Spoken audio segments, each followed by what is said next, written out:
अस्सलाम वालेकुम नाजरीन। ड्रामा सीरियल शराकत की आने वाली एपिसोड में आप देखेंगे माहम बहुत ज्यादा शर्मिंदा होती है और कहती है कि जरून मुझे माफ कर दो, मैंने जानबूझकर कुछ भी नहीं किया। जैन मेरा भी बेटा था, मैं उसकी दुश्मन तो नहीं थी। ये बात सुनकर जरून बहुत ज्यादा गुस्से में आ जाता है और कहता है कि रहने दो माहम, तुम्हें माँ का मतलब भी पता है कि माँ क्या होती है? अगर तुम इसकी माँ होती तो इसके साथ ये सब कुछ नहीं करती। तुमने सिर्फ और सिर्फ अपने राम सुकून के लिए और अपनी नींद पूरी करने के लिए मेरे बेटे की जिंदगी बर्बाद कर दी। मेरे बेटे के नसीब ही ऐसे थे कि इसकी अपनी माँ भी इसे छोड़कर चली गई। उसने भी पीछा मुड़कर नहीं देखा कि मेरा बेटा किस हाल में है। माहम की लाख मिन्नतें करने के बावजूद भी जरून इसकी कोई भी बात नहीं सुनता और नाराज होकर कमरे से चला जाता है। माहम बहुत ज्यादा पछताती है और सोचती है कि मैंने बना बनाया खेल अपने ही हाथों से खत्म कर दिया।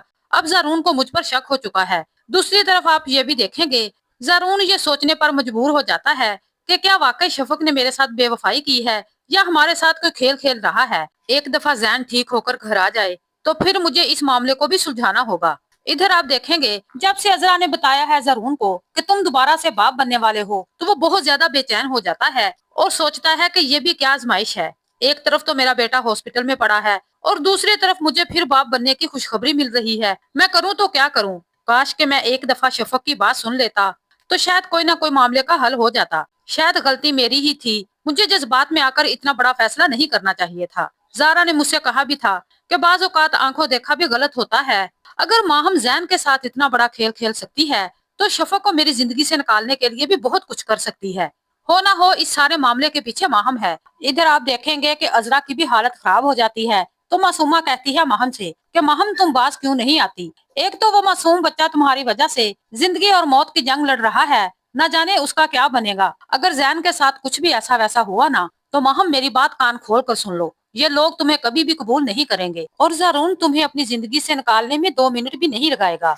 माहम कहती है सारे मुझे ही कसूरवार ठहरा रहे हैं। अरे इसकी अपनी माँ का कोई हक नहीं है जो इसे छोड़कर न जाने कहाँ बैठी है। ये बात सुनकर मासूमा कहती है कि माहम शायद तुम भूल गई हो कि शफक को इस घर से निकालने वाला कोई और नहीं बल्कि तुम खुद हो। और तुम्हें क्या चाहिए था? बेटा भी तुम्हें मिल गया था, जारून को औलाद की जरूरत थी ना।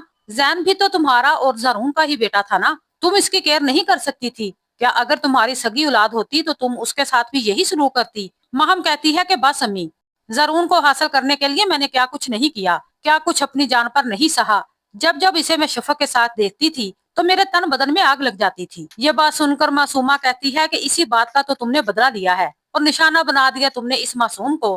कुछ तो खुदा का खौफ करती। और अब अजरा की भी तबीयत बिगड़ चुकी है, तुम अपनी खैर मनाओ। तुम्हारी वजह से दो दो लोग हॉस्पिटल पहुंच गए। माहम तुम इतनी जालिम हो सकती हो ये तो मैंने कभी सोचा भी नहीं था। बेटा मैंने तुम्हारी तरबियत ऐसी तो नहीं की थी, फिर तुमने मुझे सबकी नजरों में क्यों गिरा दिया? माहम कहती है कि सबको मैं ही कसूरवार नजर आती हूँ। अरे मेरा दुख किसी को नजर नहीं आता, सौतन कौन बर्दाश्त करता है? जारून ने मेरे साथ ज्यादती की। इधर आप देखेंगे कि जारा भी अपनी अम्मी की तबीयत देखकर बहुत ज्यादा परेशान होती है और कहती है कि न जाने हमारे घर को किसकी नजर लग गई। पास खड़ी माहम कहती है कि नजर किसी की भी नहीं लगी। जब से शफक ने इस घर में कदम रखा है इस घर का सुकून बर्बाद हो गया।